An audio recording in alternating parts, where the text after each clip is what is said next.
Hi எல்லாருக்கும் வணக்கம். நம்ம அழகே அழகு சீரியலில் தங்கராஜ் மூலமாக நம்ம சுரேஷும் அழகுமதியும் மனசார ஒன்று சேர்றாங்க. இந்த கொடைக்கானல் ட்ரிப்புக்கு பாக்கியராஜோட வர்றதுக்கு எனக்கு என்ன தலையெழுத்தா, நான் உனக்காக தாண்டா வர்றேன். இந்த கொடைக்கானல் ட்ரிப் முடிகிறதுக்குள்ள அழகுமதியை நீ உன் கண்ட்ரோலில் எடுக்கணும். அதுக்கு நான் சொல்கிறபடி நீ நடந்துக்கிட்டா போதும், கண்டிப்பாக அழகுமதியை உன் கண்ட்ரோலுக்கு வந்துடுவா அப்படின்னு சொல்லி தான் தங்கராஜ் சுரேஷ் பாக்கியராஜோட கொடைக்கானல் ட்ரிப்புக்கே வந்தார். ஆனால் வந்த இடத்துல தங்கராஜ் பாக்கியராஜோட சண்டை போட போக அந்த சண்டை தான் நம்ம அழகுமதியும் சுரேஷும் மனசார ஒன்றிணைகிறதுக்கு அடித்தளமாக அமைஞ்சிருக்கு. தங்கராஜ் எப்படி ரெண்டு பேரையும் ஒன்று சேர்த்தாரு வாங்க பார்க்கலாம். தங்கராஜ் விடிய காலையில பல்லாங்கி கோம்பை காட்டுக்குள்ள கூட்டிட்டு போய் எல்லாருமே தொலைஞ்சு போயிட்டோமோ அப்படின்னு பயந்து போற அளவுக்கு காட்டுக்கு நடுவில் விட்டுட்டு ஜோடி ஜோடியா தனித்தனியா நடந்து போய் வழியை கண்டுபிடிச்சாங்க. அடுத்து எல்லாரும் லேக்ல போட்டிங் போக ஜோடி ஜோடியா போனாதான் நல்லா இருக்கும். சுரேஷுக்கு ஹனிமூன் ட்ரிப்புன்னு வந்திருக்கோம், 6 பேர் எப்படி ஒரே போட்ல போறது அப்படின்னு தங்கராஜ் பிளான் பண்ணி ஜோடி ஜோடியா போக இதில் கூட சுரேஷ் கிட்ட அழகுமதி நீங்கள் வேணால் பெடல் பண்ணுற விட்டுருங்க, நானே உங்களை கூட்டிகிட்டு போயிடுறேன் அப்படின்னு அவ்வளோ தைரியமாக எனக்கு நீச்சல் தெரியும், எந்த பயமும் இல்லை அப்படின்னு அழகுமதி சுரேஷை தபாய்ச்சிடுறாங்க. அடுத்து பலூன் ஷூட் பண்ணலாம் அப்படின்னு ரேவதியோட ஆசைப்படி ஒவ்வொருத்தராக பலூன் ஷூட் பண்ணும்போது தான் நம்ம சுரேஷோட நல்ல மனசு கொஞ்சமாக அழகுமதிக்கு புரிய வருது. அதில் பார்த்திங்கன்னா எல்லாருமே ஆளுக்கு ஒவ்வொரு இதை ஷூட் பண்ணிடுறாங்க. ஆனாலும் நம்ம அழகு மலர், நீ சப்பாத்தி தானே சுடுவ, பலூன்லாம் ஷூட் பண்ண தெரியுமா அப்படின்னு தங்கராஜ் அழகு மலரை கிண்டல் பண்ண. இப்போ சுரேஷ் பார்த்திங்கன்னா, அண்ணி இதெல்லாம் பெரிய விஷயமே கிடையாது, இந்த ஹோலில் பார்த்து கரெக்டாக குறி பார்த்து சுடுங்க, கரெக்டாக சுடலாம் அப்படின்னு நம்ம அழகு மலருக்கு போலீஸ்காரன் சுரேஷ் பலூன் ஷூட் பண்ணுறதுக்கு அவ்வளோ அழகாக சொல்லி கொடுக்குறாரு. இதெல்லாம் பார்த்துக்கிட்டு இருந்த அழகுமதிக்கு, பொண்ணுங்க கூட இவ்வளோ அமைதியாக கூட இந்த சுரேஷ்க்கு பேச தெரியுமா, காலேஜுக்குன்னு வந்து படிக்கிற பசங்கன்னு கூட பார்க்காம ஸ்டூடெண்ட்ஸை மிரட்டின போலீஸ்காரன் எங்கே இருக்கான், அண்ணின்னு சொல்லி அவ்வளோ அழகாக ஷூட் பண்ண கற்றுக் கொடுக்குறான், இந்த சுரேஷ் உண்மைதானா அப்படின்னு ஆச்சரியமாக பார்க்குறாங்க நம்ம அழகுமதி. அடுத்து பார்த்திங்கன்னா நம்ம அழகுமதி ஷூட் பண்ணுறதுக்காக போக சுரேஷ் தான், இப்படி ஷூட் பண்ணக்கூடாது, நான் உனக்கு ஷூட் பண்ண சொல்லித்தரேன், போலீஸ்காரன் பொண்டாட்டி எடுக்கிற குண்டு எல்லாத்தையுமே பலூன் கரெக்டாக சுட வேண்டாமா அப்படின்னு நம்ம அழகுமதியோட கையை பிடிச்சி அழகாக ஷூட் பண்ணுறதுக்கு சொல்லித்தர எடுக்கிற குண்டு எல்லாமே சும்மா சூப்பராக சுடுறாங்க அழகுமதி. போலீஸ்காரன் தான் எல்லா குண்டையும் சுடுறான்னு பார்த்தா போலீஸ்காரன் பொண்டாட்டி இவளும் சுடுறாளே அப்படின்னு தங்கராஜே பாராட்டுறாரு நம்ம அழகுமதியை. எல்லாத்துக்கும் காரணம் சுரேஷ் சொல்லி கொடுத்தது தான் அப்படின்னு மனசுக்குள்ளேயே சுரேஷை பாராட்டுறாங்க அழகுமதி. அடுத்து பார்த்தீங்கன்னா எல்லாருமே காலையில் பிரேக்ஃபாஸ்ட்டை முடிச்சிடலாம், அதுக்கப்புறமா பைன் ஃபாரஸ்ட் போகலாம் அப்படின்னு பிளான் பண்ணி பிரேக்ஃபாஸ்ட் சாப்பிட போகிறாங்க. இப்போ கூட டேய் 2 பேருக்கும் கொஞ்சமாவது ஒர்க் அவுட் ஆச்சாடா, ஒரு நைட்டு தூங்கியிருக்கீங்க, கொடைக்கானல்ல 2 இடத்த தன்னந்தனியாக சுற்றி பார்த்துருக்கீங்க அப்படின்னு சுரேஷ் கிட்ட கேட்க, எங்க மாமா அவள் பிடி கொடுத்து பேசுகிறா, அவ்வளோ தைரியமாக இருக்கா, எனக்கு அவள் கற்றுக் கொடுக்குறா மாமா அப்படின்னு சுரேஷ் அழகுமதியை பற்றி சொல்ல, என்னடா போலீஸ்காரன் நீ, துப்பாக்கி சுட்டா பத்தாதுரா, தங்கராஜ் மாதிரி பொண்ணுங்க மனசை சுட கற்றுக்கணும் அப்படின்னு தங்கராஜ் ஹோட்டலில் வச்சு சுரேஷுக்கு மதியை எப்படி மடக்கணும் அப்படின்னு சொல்லித்தராராம். அடுத்து பார்த்திங்கன்னா எல்லாருமே பைன் ஃபாரஸ்ட் போகிறாங்க. அங்கே போய் நம்ம அழகு மலர் பாக்கியராஜோட போக ரேவதி தங்கராஜோட கிளம்பி போக இப்போ அழகுமதியும் சுரேஷும் ஒன்றா அமைதியாக எதுவும் பேசாமல் நடந்து வராங்க. எதுக்கு வம்பு, இவகிட்ட பேசினா இவ இந்த மாதிரி இடத்துல நான் நிறைய பார்த்துருக்கேன், எனக்கு எந்த பயமும் இல்லைன்னு சொல்லுவா அப்படின்னு சுரேஷ் அமைதியாக வர, இன்னொரு பக்கம் நம்ம அழகுமதி நடந்து வரும்போது அங்கே இருந்த ஒரு கட்டை தட்டி காலில் இடிச்சிருது.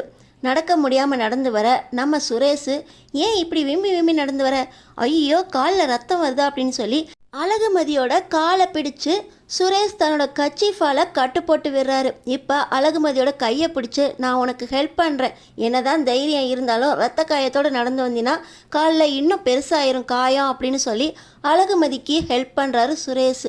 ஏன் காலை பிடிச்சி ஒரு போலீஸ்காரன் கட்டு போட்டு விட்டு எனக்காக துணைக்கி நடந்து வரான் அப்படின்னு அழகுமதி மனசில் சுரேஷுக்கு ஒரு பெரிய இடமே கிடச்சிருது.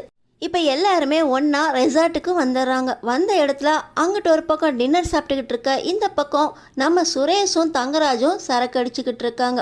இவங்க 2 பேரோட சேராமல் பாக்கியராஜ் அங்கே இருக்க ரேவதி அழகுமதி அழகு மலரோட சந்தோஷமாக சிரித்து பேசிக்கிட்டு இருக்காரு. இப்போ தங்கராஜுக்கு நினப்பில் வர்றது ஒன்றே ஒன்று தான், என் தங்கச்சி உயிரோட இருந்திருந்தா இந்நேரம் நம்ம கூட அவளும் வந்திருப்பா. என் தங்கச்சியோட ஆத்மா இவங்களோட சந்தோஷமா இருக்கேனே அப்படின்னு என்னை மன்னிக்கவே மன்னிக்காது. என் தங்கச்சி இறந்த பிறகும் கூட ரேவதியை நான் கல்யாணம் பண்ணது தப்பு அப்படின்னு சரக்கடிக்கும் போது ரேவதி மேலே தான் இப்போ தங்கராஜுக்கு கோபம் வருது. வேகமாக எந்திரிச்சு வர தங்கராஜ் ரேவதியை காரணமே இல்லாமல் ஓங்கி அடிக்கிறாரு. சந்தோஷமாக பேசிக்கிட்டு இருந்த ரேவதி டக்குன்னு அழ ஆரம்பிச்சிடுறாங்க. எதுக்குங்க என்னை அடிச்சிங்க அப்படின்னு அழுக. ஏன் தங்கச்சியை எதுக்கு காரணமே இல்லாமல் அடிக்கிறீங்க அப்படின்னு பாக்கியராஜ் தங்கராஜ்கிட்ட சண்டைக்கு போக, என் தங்கச்சி இந்த இடத்துல இருந்திருந்தா சந்தோஷமாக இருந்திருப்பா. என் தங்கச்சியை கொலை பண்ணிட்டு இப்போ நீங்கள் மட்டும் சந்தோஷமாக இருக்கீங்களா? உன் தங்கச்சியை நான் அடித்ததுக்கே உனக்கு கோபம் வருதே. என் தங்கச்சியை நீ கொலை பண்ணியிருக்கே, உன்னை நான் என்ன பண்ணணும்? டேய், உன்னை நான் சும்மா விட மாட்டேன்டா அப்படின்னு தங்கராஜ் சரக்கு அடித்த போதையில் தங்கச்சி பாசம் தலைக்கேறி பாக்கியராஜ் தான் காரணம் அப்படின்னு அடிக்க போகிறாரு. ஆனால் பக்கத்தில் உட்காந்த சுரேஷ், மாமா ஏன் மாமா காரணமே இல்லாமல் பழசை கிளறீங்க? அண்ணன் மேலே அதில் எந்த ஒரு தப்புமே இல்லை மாமா, அண்ணன் மேலே கை வைக்காதீங்க அப்படின்னு பாக்கியராஜை அடிக்க போன தங்கராஜ கையை சுரேஷ் பிடிச்சிடுறாரு. யாருக்காக யார் கையடா பிடிக்கிற சுரேஷ்? போலீஸ்காரங்கிற மெதப்பா அவனுக்கா அப்படின்னு தங்கராஜுக்கு இப்போ பாக்கியராஜ் மேலே இருந்த கோவத்தை விட சுரேஷ் மேலே இருக்கிற கோவம் அதிகமாகுது. மாமா, அண்ணன் மேலே எந்த தப்பும் இல்லை மாமா, உங்கள் தங்கச்சி தான் அண்ணனோட கல்யாணம் நடந்து போச்சு, தான் கல்யாணம் நின்று போச்சு அப்படின்னு தெரியாமல் சூசைட் பண்ணிக்கிட்டாங்க. அண்ணன் மேலே எந்த ஒரு தப்பும் இல்லை மாமா. அண்ணன் உங்கள்கிட்டையும் புரிய வைக்க வந்துச்சு, வீட்லேயும் சொன்னிச்சு, யாருமே ஏற்றுக்கல. மலரணி மேலே இருந்த காதலில் தான் அண்ணன் அப்படி கல்யாணம் பண்ணிட்டு வந்துருச்சு மாமா.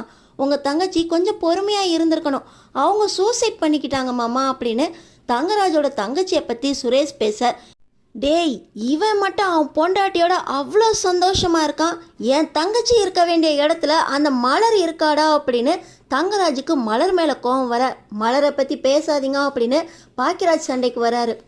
மறுபடியும் பாக்கியராஜ் அடிக்கிறதுக்காக சுரேஷ் போக, மாமா அண்ணன் மேலே கை வச்சிங்க, நடக்கிறதே வேற அப்படின்னு சுரேஷ் பேச, என்னடா பண்ணிடுவா அப்படின்னு சொல்லி ஓங்கி அடிக்க போக பாக்கியராஜ் இடத்துல மலர் வந்துடுறாங்க. தங்கராஜோட அடி மலர் மேலே விழுந்துருது. மலர் மேலே தங்கராஜோட கை பட்டதுமே சுரேஷ்க்கு வந்துச்சு பாருங்க கோபம். அண்ணி மேலே கை வைக்கிறதுக்கு உங்களுக்கு எவ்வளோ தைரியம் இருக்கும் அப்படின்னு தங்கராஜே ஒரு அடி அடிச்சிடுறாரு சுரேஷ். யார் மேலடா கையை வச்சா? போலீஸ்காரங்கிற திமுறா அப்படின்னு கூடி போதையில் தங்கராஜ் சுரேஷை அடிக்க, சுரேஷ் அங்கே பக்கம் இருந்த ஒரு டைனிங் டேபிளில் போய் இடிக்க, சுரேஷோட தலை அடிபட்டு தலையிலேருந்து ரத்தம் வருது. டேய் சுரேஷா, இதுக்கு மேலே நீ இந்த விஷயத்தில் தலையிடாத, உங்கள் அண்ணனை நான் பார்த்துக்கிறேன் அப்படின்னு சொல்லி மறுபடியும் தங்கராஜ் பாக்கியராஜ் அடிக்க போக, அண்ணன் இதுக்கு மேலே அண்ணன் மேலே கை வச்சிங்க அப்படின்னு சுரேஷ் வர, சுரேஷோட கையை முறுக்கிட்டு, மாமங்கிற மரியாதை போயிடுச்சாடா உனக்கு? தங்கராஜை பற்றி தெரியுமாடா? என் தங்கச்சி தாண்டா முக்கியம், அப்புறம் தாண்டா நீ எல்லாம் அப்படின்னு சொல்லி சுரேஷோட கையை முறுக்குனதுனால சுரேஷோட கையும் ஒடிஞ்சிருது. இப்போ பார்த்தீங்கன்னா நீங்கள் சுரேஷ் கூட சண்டை போட வேண்டாம், நாங்கள் இப்போயே இந்த ஊரை விட்டு கிளம்பிடுறோம் அப்படின்னு பாக்கியராஜ் மலரோட ரொம்ப சோகத்தோட அங்கேருந்து ஊருக்கு கிளம்பலான்னு கிளம்ப, நம்ம அழகுமதி சுரேஷுக்காக ஆம்புலன்ஸை வர வச்சு சுரேஷை ஹாஸ்பிட்டலில் அட்மிட் பண்ணுறாங்க. பாக்கியராஜும் அழகு மலரும் ஹாஸ்பிட்டலில் நைட்டு ஃபுல்லாக இருந்துட்டு, நாங்கள் கிளம்புறோம்ப்பா, இதுக்கு மேலேயும் பிரச்சனை பெருசாக வேண்டாம் அப்படின்னு பாக்கியராஜ் கேட்க, நம்ம எல்லாருமே சென்னையில் இருக்க ஆஸ்பத்திரியில் வச்சு சுரேஷை பார்த்துக்கலாம் அப்படின்னு ஹோட்டலுக்கு வந்து பேக் பண்ணுறதுக்காக சுரேஷ் அழகுமதியோட ட்ரெஸ்ஸிலேருந்து தங்களோட ட்ரெஸ் வரைக்கும் எல்லாத்தையும் பாக்கியராஜும் அழகு மலரும் பேக் பண்ணிக்கிட்டு இருக்காங்க ரொம்ப சோகமாக. இன்னொரு பக்கம் போதை தெளிஞ்சு இப்போ தான் தங்கராஜ் எந்திரிக்கிறாரு. என்னடி நடந்துச்சா அப்படின்னு எல்லாத்தையும் இப்போ தான் ரேவதி மூலமாக கேட்டு தெரிஞ்சுக்கிறாரு. இன்னொரு பக்கம் பார்த்திங்கன்னா நம்ம அழகுமதி சுரேஷ் பக்கத்துலேயே நைட்டு ஃபுல்லாக இருக்கிறாங்க. கொடைக்கானலில் சுரேஷ் அழகு மலருக்காக ஒவ்வொன்றையும் பார்த்து பார்த்து அண்ணிங்கிற மரியாதையோடு செஞ்சது, பெண்ணுங்களுக்கு மரியாதை கொடுத்தது எல்லாமே அழகுமதியோட மனசில் இருக்குது. தனக்கு காலில் அடிபட்டுச்சுன்னொன்னே தனக்காக காலை பிடிச்சு காலில் கட்டு போட்டு விட்டு தன்னை கைத்தாங்களாக கூட்டிகிட்டு வந்த சுரேஷ் மேலே அழகுமதிக்கு பாசம் அதிகமாயிருச்சு. இப்போ அழகு மலர் மேலே கை வச்சதுனால தான் சுரேஷ் கோபம் வந்து தங்கராஜையை அடித்தாரு அப்படிங்கிற எண்ணம் இப்போ சுரேஷ் மேலே ஒரு பெரிய மரியாதையை கொண்டு வந்துருச்சு அழகுமதிக்கு. அடிபட்டு மயக்கத்தில் இருந்த சுரேஷ்லேருந்து சுரேஷ் எந்திரிக்கிற வரைக்கும் பக்கத்திலே இருந்து சுரேஷ்க்கு தேவையான எல்லாத்தையும் அழகுமதி பக்கத்திலே இருந்து பார்த்து பார்த்து செய்கிறாங்க. சுரேஷுக்கும் அழகுமதிக்கும் அந்யோன்யம் அதிகமாகி 2 பேருக்கும் அந்த காதல் மலரும் தருணம் எப்படி இருக்குன்னு தெரிஞ்சுக்கிறதுக்கு நம்ம சேனலை சப்ஸ்கிரைப் பண்ணி அடுத்தடுத்து என்ன நடக்க போகுதுன்னு பாருங்கள்.